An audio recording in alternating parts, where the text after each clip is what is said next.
السلام علیکم and good evening. میں ہوں مہر بخاری. جمہوری حکومت کی معینہ مدت کی تکمیل سے فقط چند گھنٹے قبل پاکستان کے سابق وزیر اعظم اور تحریک انصاف کے چیئرمین کو 5 سال کے لیے نااہل قرار دے دیا گیا ہے. چیئرمین پی ٹی آئی آئین کے آرٹیکل 63(1) کے تحت نااہل ہو گئے ہیں. الیکشن کمیشن کے فیصلے کے بعد چیئرمین پی ٹی آئی 5 سال تک الیکشن نہیں لڑ سکیں گے. الیکشن کمیشن نے یہ فیصلہ اسلام آباد کی سیشن عدالت کی جانب سے توشہ خانہ کیس میں چیئرمین پی ٹی آئی کو 3 سال کی سزا سنائے جانے کے بعد دیا ہے. اس پابندی کے بعد chairman P T I NA 45 کی نشست سے بطور امیدوار بھی ڈی نوٹیفائی کر دیے گئے ہیں. 31 اکتوبر 2022 کو الیکشن کمیشن سابق وزیر اعظم کو 63(1) کے تحت موجودہ اسمبلی کی مدت تک پہلے بھی نااہل قرار دے چکا ہے. ریاست پاکستان کی 15ویں قومی اسمبلی کو تحلیل ہونے میں چند گھنٹے باقی ہیں. وزیر اعظم شہباز شریف کل الوداعی خطاب کے بعد قومی اسمبلی تحلیل کرنے کی ایڈوائس صدر پاکستان کو بھیجیں گے. وزیر اعظم کی ایڈوائس موصول ہونے کے بعد ایک دن بعد صدر مملکت قومی اسمبلی تحلیل کر سکتے ہیں. آج وزیر اعظم شہباز شریف GHQ میں الوداعی تقریب سے مخاطب تھے. ان کا کہنا تھا کہ کل ہماری حکومت کی مدت ختم ہو جائے گی. میں army chief general Asim Munir کا شکر گزار ہوں جنہوں نے عہدہ سنبھالتے ہی مجھے ملکی ترقی کا پروگرام دیا. کل ہماری حکومت کی مدت مکمل ہو جائے گی. آئینی تقاضے پورے کرتے ہوئے ہم اقتدار جو ہے عارضی یا انٹرم حکومت کے حوالے کر دیں گے. سپہ سالار جناب جنرل عاصم منیر صاحب کا بہت شکر گزار ہوں، ان کی پوری ٹیم کا. جو ہی انہوں نے اپنا منصب سنبھالا بغیر وقت ضائع کی انہوں نے مجھ سے یہ کہا کہ یہ ہے وہ پروگرام پاکستان کو آگے بڑھانے کا. میں جنرل عاصم منیر آپ کا بہت شکر گزار ہوں. وزیر اعظم کا کہنا تھا کہ ہمارے جانے سے پہلے ملکی ترقی اور خوشحالی کا جامع مربوط نظام معرض وجود میں آ چکا ہے. یہ بات انہوں نے چند گھنٹے قبل صحافیوں سے بھی کی. انہوں نے ایک بار پھر آرمی چیف کا شکریہ ادا کیا جنہوں نے اسپیشل انویسٹمنٹ فیسیلیٹیشن کاؤنسل کے قیام میں حکومت کا ہاتھ بٹایا. وزیر اعظم حکومت کے اختتام سے پہلے IMF پروگرام، سعودی عرب سے $2 بلین، چین سے $3 بلین کے رول اوور، UAE سے $2 بلین کی یعنی کہ دوست ممالک سے ملنے والی امداد پر پہلے بھی آرمی چیف کی کاوشوں کو سراہا چکے ہیں. اسمبلی کی تحلیل کے بعد دوسرا بڑا فیصلہ نگران وزیر اعظم کا تقرر ہے. نگران وزیر اعظم کے لیے میاں صاحب کا انتخاب اسحاق ڈار. مولانا فضل الرحمان کا اکتفا. حالانکہ اپوزیشن لیڈر بھی ابھی آف دا ریکارڈ پروگرام میں کہہ چکے کہ نام آیا تو حامی بھر دوں گا. میاں صاحب کی چوائس آج بھی ڈار صاحب ہیں. پاورز دیٹ بی کا انتخاب حفیظ شیخ بتایا جا رہا ہے، جبکہ MQM کی جانب سے کامران ٹسوری کا نام بطور نگران وزیر اعظم دیا گیا ہے. اس دوڑ میں شامل سب سے آگے سابق وزیر خزانہ ہیں. ویسے تو حفیظ شیخ سعودی عرب کے علاوہ دنیا کی ابھرتی معیشتوں سری لنکا، ملیشیا، کویت، بنگلہ دیش سمیت 25 ممالک میں عالمی بینک کے مشیر رہ چکے ہیں، مگر ان کا سیاسی سفر اپنی جگہ اہمیت کا حامل ہے.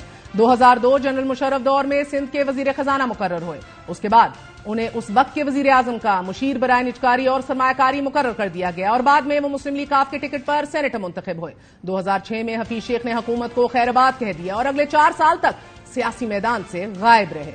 پھر 2010 میں جب پاکستان پیپلز پارٹی کی حکومت کے وزیر خزانہ شوکت ترین نے استعفیٰ دے دیا تو حفیظ شیخ کی دوبارہ سیاست میں واپسی ہوئی اور انہیں مشیر خزانہ کا قلمدان دینے کے ساتھ سینیٹر بھی منتخب کرایا گیا. جبکہ حفیظ شیخ تحریک انصاف کے دور حکومت میں اسد عمر کے ہٹائے جانے کے بعد سابق وزیر اعظم کے مشیر خزانہ اور پھر وفاقی وزیر خزانہ تعینات ہوئے. 16 ماہ اپنے عہدے پر رہنے کے بعد تحریک انصاف کی حکومت نے یہ کہہ کر حفیظ شیخ کو عہدے سے ہٹا دیا کہ وہ مہنگائی کنٹرول کرنے میں ناکام رہے ہیں. تب مسلم لیگ نون نے حفیظ شیخ کا نام قومی خزانے کو شدید نقصان پہنچانے کی بنیاد پر ایگزٹ کنٹرول لسٹ میں ڈالنے کا مطالبہ کیا تھا. وزیر دفاع خواجہ حاصف نے تو حفیظ شیخ کو بھرے ایوان میں مرسنری بھی کہہ کر پکارا تھا. کیوں لے کے آتے ہیں ان لوگوں کو؟ یہ الیکٹڈ لوگوں کی توہین ہے. ان کرائے کے لوگوں کے یہ مرسنریز جو ہیں ان سے آپ کا ایجنڈا مکمل نہیں ہوگا. ان کی پاکستان میں کوئی سٹیکس نہیں ہے. ان کی جیب میں دیکھیں پاسورڈ کون سا ہے، ان کی وابستگیاں کہاں ہیں، ان کے جو تانے بانے ہیں یا ان کی ڈوریاں کہاں سے لائی جاتی ہیں. پتہ نہیں کہاں سے یہ ڈاکٹر لے آئے ہیں معیشت کے. اور جو فیل ہو چکے ہیں، جن کے ہاتھوں مریض مر چکے ہیں. پہلے ہماری معیشت جو ہے وہ فوت ہو چکی ہے، دفن کر کے گئے تھے، کریا کرم کر کے گئے تھے ان کا، اب پھر لے آئے آپ ان لوگوں کو. جبکہ مسلم لیگ نون کے رہنما آصف کرمانی نے حفیظ شیخ کو اکنامک ہٹ مین قرار دیتے ہوئے کہا تھا کہ حفیظ شیخ خود تو ملک چھوڑ گئے مگر ناکام معیشت کے جھٹکے طویل عرصے تک ہمیں لگتے رہیں گے. پاکستان پیپلز پارٹی بھی حفیظ شیخ کو شدید تنقید کا نشانہ بناتی رہی. اگر حفیظ شیخ صاحب کی ماضی کی کارکردگی کی بات کی جائے تو انہیں ڈیلیڈ فیصلوں کا تو کہا جاتا ہے کچھ حلقوں سے، لیکن ذہن میں رکھیے this will be his 5th assignment since he first became the finance minister in Sindh in 2002.